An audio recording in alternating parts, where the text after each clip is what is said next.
Now, I want to talk a little bit about socialism because a couple of these candidates that are running for president are all about socialism. Socialism always leads to communism.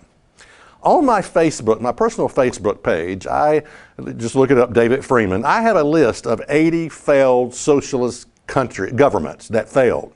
In other words, they thought it was a great idea. Yeah, socialism, that's a great idea. Let's try it. And I have a list of 80 of them that has failed.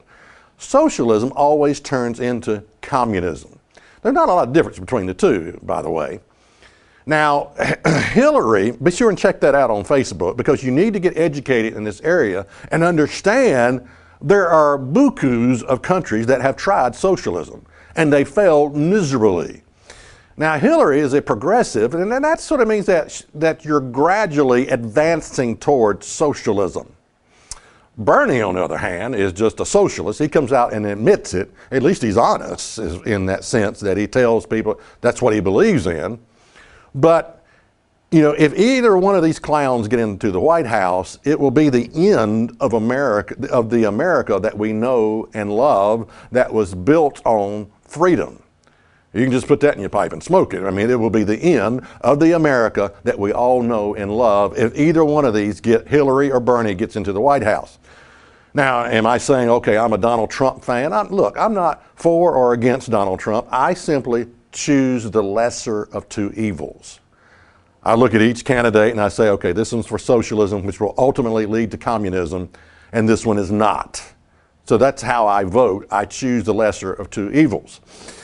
Okay, well, let's pick up the rest of this story about Israel and how they wanted a king, a president, a leader over them. 1 Samuel 8 and verse 9 says, "Now therefore hearken unto the voice, howbeit yet protest solemnly unto them, and show them the manner of the king that shall reign over them." Okay, God says, okay, you want a king over you, this is how your king's going to be. 1 Samuel 8 and verse 11, and he said, "This will be the manner of the king that shall reign over you." All right, let's take a look at it.